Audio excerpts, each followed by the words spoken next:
Psychological Types by Carl Gustav Jung. The extroverted thinking type. It is a fact of experience that the basic psychological functions seldom or never all have the same strength or degree of development in the same individual. As a rule, one or the other function predominates in both strength and development. When thinking holds prior place among the psychological functions, i.e., when the life of an individual is mainly governed by reflective thinking, so that every important action proceeds, or is intended to proceed, from intellectually considered motives, we may fairly call this a thinking type. Such a type may be either introverted or extroverted. We will first discuss the extroverted thinking type. This type will, by definition, be a man whose constant endeavor, insofar, of course, as he is a pure type, is to make all his activities dependent on intellectual conclusions, which in the last resort are always oriented by objective data, whether these be external facts or generally accepted ideas. This type of man elevates objective reality, or an objectively oriented intellectual formula, into the ruling principle not only for himself, but for his whole environment. By this formula good and evil are measured, and beauty and ugliness determined. Everything that agrees with this formula is right, everything that contradicts it is wrong, and anything that passes by it indifferently is merely incidental. Because this formula seems to embody the entire meaning of life, it is made into a universal law which must be put into effect everywhere all the time, both individually and collectively. Just as the extroverted thinking type subordinates himself to his formula, so, for their own good, everybody around him must obey it too, for whoever refuses to obey it is wrong. He is resisting the universal law, and is therefore unreasonable, immoral, and without a conscience. His moral code forbids him to tolerate exceptions. His ideal must under all circumstances be realized, for in his eyes it is the purest conceivable formulation of objective reality, and therefore must also be a universally valid truth, quite indispensable for the salvation of mankind. This is not from any great love for his neighbor, but from the higher standpoint of justice and truth. Anything in his own nature that appears to invalidate this formula is a mere imperfection, an accidental failure, something to be eliminated on the next occasion, or, in the event of further failure, clearly pathological.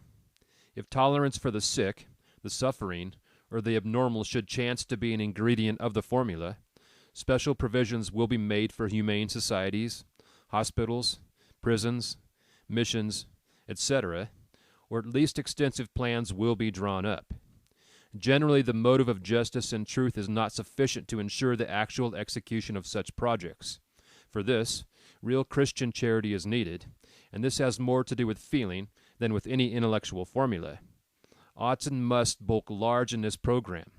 If the formula is broad enough, this type may play a very useful role in social life, as a reformer or public prosecutor, or purifier of conscience, or as the propagator of important innovations. But the more rigid the formula, the more he develops into a martinet, a quibbler, and a prig, who would like to force himself and others into one mold. Here we have the two extremes between which the majority of these types move. In accordance with the nature of the extroverted attitude, the influence and activities of these personalities are the more favorable and beneficial the further from the center their radius extends. Their best aspect is to be found at the periphery of their sphere of influence. The deeper we penetrate into their own power province, the more we feel the unfavorable effects of their tyranny. A quite different life pulses at the periphery, where the truth of the formula can be felt as a valuable adjunct to the rest. But the closer we come to the center of the power where the formula operates, the more life withers away from everything that does not conform to its dictates. Usually it is the nearest relatives who have to taste the unpleasant consequences of the extroverted formula, since they are the first to receive its relentless benefits. But in the end it is the subject himself who suffers most, and this brings us to the reverse side of the psychology of this type. The fact that an intellectual formula never has been and never will be devised, which could embrace and express the manifold possibilities of life, must lead to the inhibition or exclusion of other activities and ways of living that are just as important. In the first place, all those activities that are dependent on feeling will become repressed in such a type. For instance, aesthetic activities, taste, artistic sense, cultivation of friends, etc. Irrational phenomena such as religious experiences, passions, and such like are often repressed to the point of complete unconsciousness. Doubtless there are exceptional people who are able to sacrifice their entire life to a particular formula, but for most of us, such exclusiveness is impossible in the long run. Sooner or later, depending on outer circumstances or inner disposition, the potentialities repressed by the intellectual attitude will make themselves indirectly felt by disturbing the conscious conduct of life. When the disturbance reaches a definite pitch, we speak of a neurosis. In most cases, it does not go so far, because the individual instinctively allows himself extenuating modifications of his formula in a suitably rationalistic guise, thus creating a safety valve. The relative or total unconsciousness of the tendencies and functions excluded by the conscious attitude keeps them in an undeveloped state. In comparison with the conscious function, they are inferior. To the extent that they are unconscious, they become merged with the rest of the unconscious contents and acquire a bizarre character. To the extent that they are conscious, they play on a secondary role, though one of considerable importance for the overall psychological picture. The first function to be affected by the conscious inhibition is feeling, since it is the most opposed to the rigid intellectual formula and is therefore repressed the most intensely. No function can be entirely eliminated. It can only be greatly distorted. Insofar as feeling is compliant and lets itself be subordinated, it has to support the conscious attitude and adapt to its aims. But this is possible only up to a point. Part of it remains refractory and has to be repressed. If the repression is successful, the subliminal feeling then functions in a way that is opposed to the conscious aims, even producing effects whose cause is a complete enigma to the individual. For example, the conscious altruism of this type, which is often quite extraordinary, may be thwarted by a secret self-seeking which gives a selfish twist to actions that in themselves are disinterested. Purely ethical intentions may lead him into critical situations which sometimes have more than a semblance of being the outcome of motives far from ethical. There are guardians of public morals who suddenly find themselves in compromising situations, or rescue workers who are themselves in dire need of rescue. Their desire to save others leads them to employ means which are calculated to bring about the very thing they wish to avoid. There are extroverted idealists so consumed by their desire for the salvation of mankind that they will not shrink away from any lie or trickery in pursuit of their ideal. In science, there are not a few painful examples of highly respected investigators who are so convinced of the truth and general validity of their formula that they have not scrupled to falsify evidence in its favor. Their sanction is, the end justifies the means. Only an inferior feeling function, operating unconsciously and in secret, could seduce otherwise reputable men into such aberrations. The inferiority of feeling in this type also manifests itself in other ways. In keeping with the objective formula, the conscious attitude becomes more or less impersonal, often to such a degree that personal interests suffer. If the attitude is extreme, all personal considerations are lost sight of, even those affecting the subject's own person. His health is neglected, his social position deteriorates, the most vital interest of his family, health, finances, morals, are violated for the sake of the ideal. Personal sympathy with others must in any case suffer unless they too happen to espouse the same ideal. Often the closest members of his family, his own children, know such a father only as a cruel tyrant, while the outside world resounds with the fame of his humanity. Because of the highly impersonal character of the conscious attitude, the unconscious feelings are extremely personal and oversensitive, giving rise to secret prejudices, a readiness, for instance, to misconstrue any opposition to his formula as personal ill will, or a constant tendency to make negative assumptions about other people in order to invalidate their arguments in advance, in defense, naturally, of his own touchiness. His unconscious sensitivity makes him sharp in tone, acrimonious, aggressive. Insinuations multiply. His feelings have a sultry and resentful character, always a mark of the inferior function. Magnanimous as he may be in sacrificing himself to his intellectual goal, his feelings are petty, mistrustful, crotchety, and conservative. Anything new that is not already contained in his formula is seen through a veil of unconscious hatred and condemned accordingly.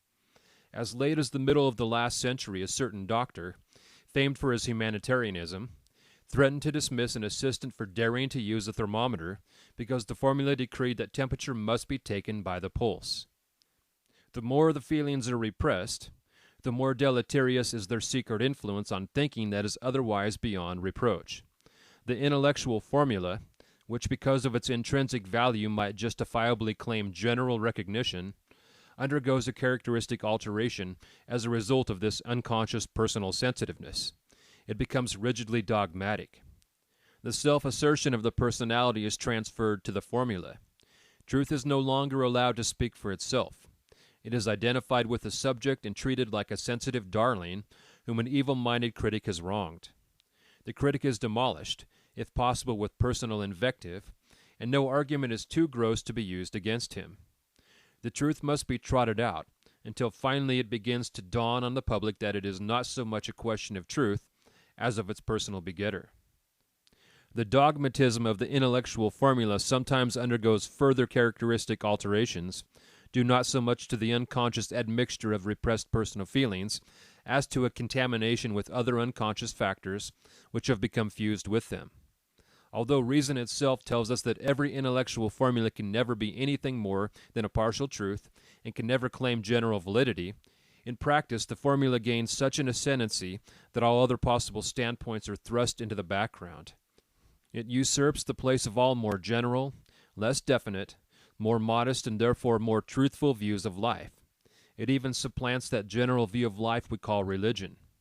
Thus the formula becomes a religion, although in essentials it has not the slightest connection with anything religious.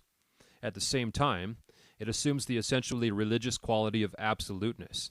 It becomes an intellectual superstition. But now all the psychological tendencies it has repressed build up a counterposition in the unconscious and give rise to paroxysms of doubt. The more it tries to fend off the doubt, the more fanatical the conscious attitude becomes, for fanaticism is nothing but overcompensated doubt. This development ultimately leads to an exaggerated defense of the conscious position and to the formation of a counterposition in the unconscious absolutely opposed to it.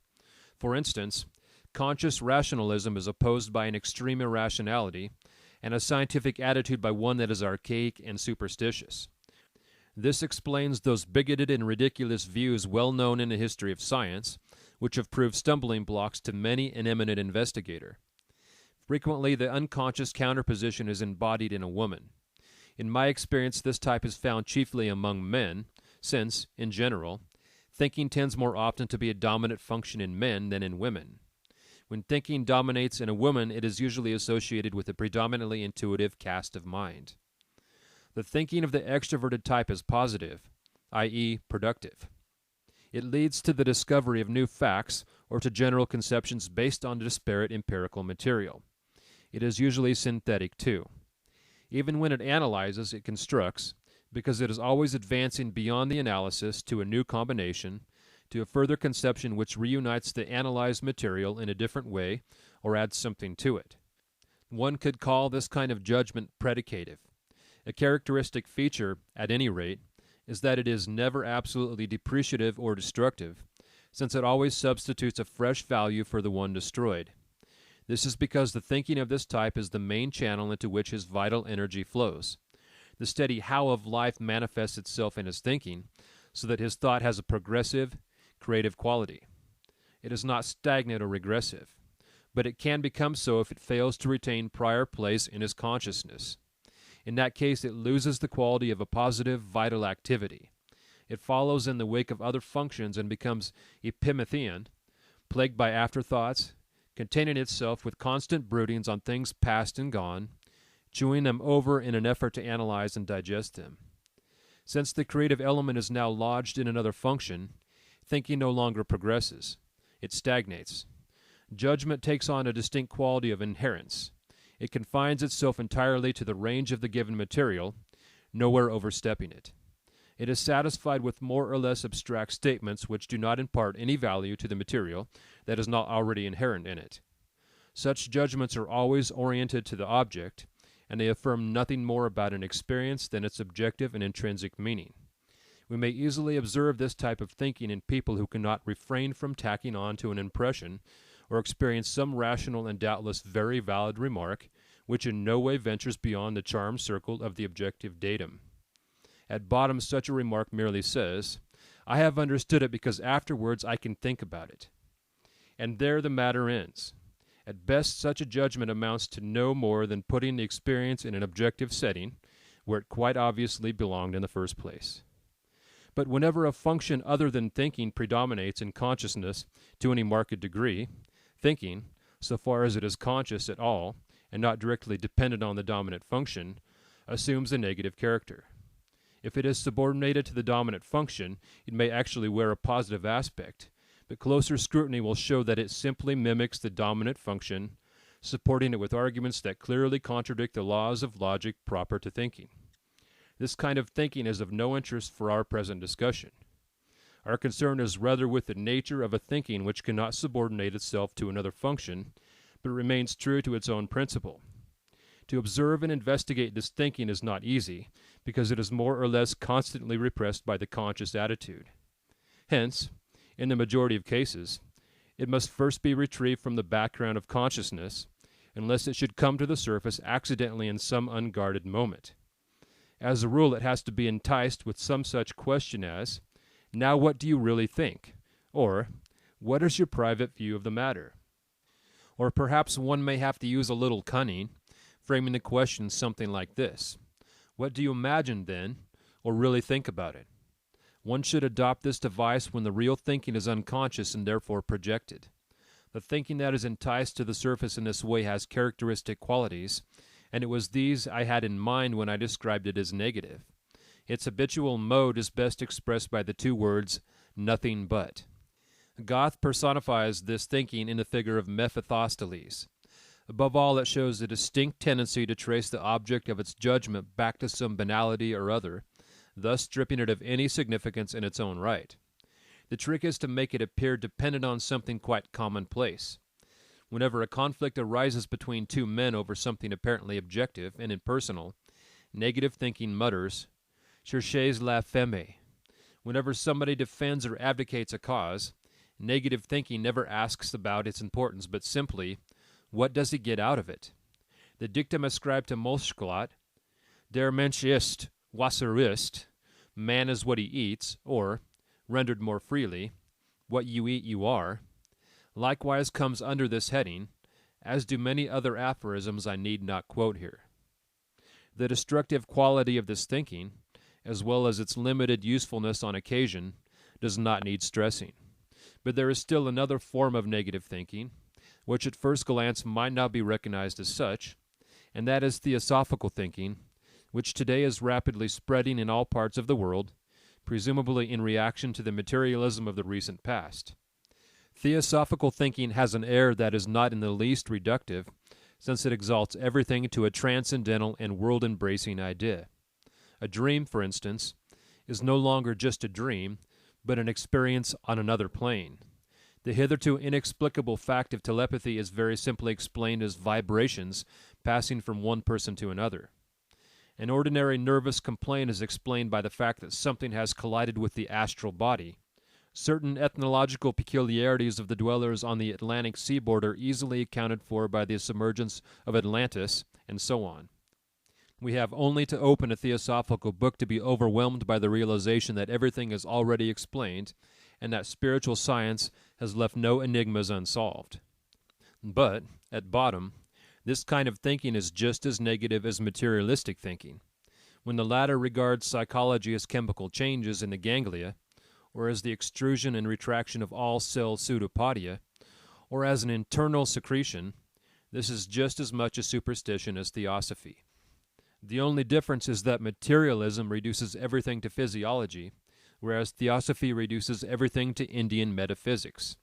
When a dream is traced back to an overloaded stomach, this is no explanation of the dream, and when we explain telepathy as vibrations, we have said just as little. For what are vibrations? Not only are both methods of explanation futile, they are actually destructive, because by diverting interest away from the main issue, in one case to the stomach, and in the other to imaginary vibrations, they hamper any serious investigation of the problem by a bogus explanation. Either kind of thinking is sterile and sterilizing. Its negative quality is due to the fact that it is so indescribably cheap, impoverished, and lacking in creative energy. It is a thinking taken in tow by other functions.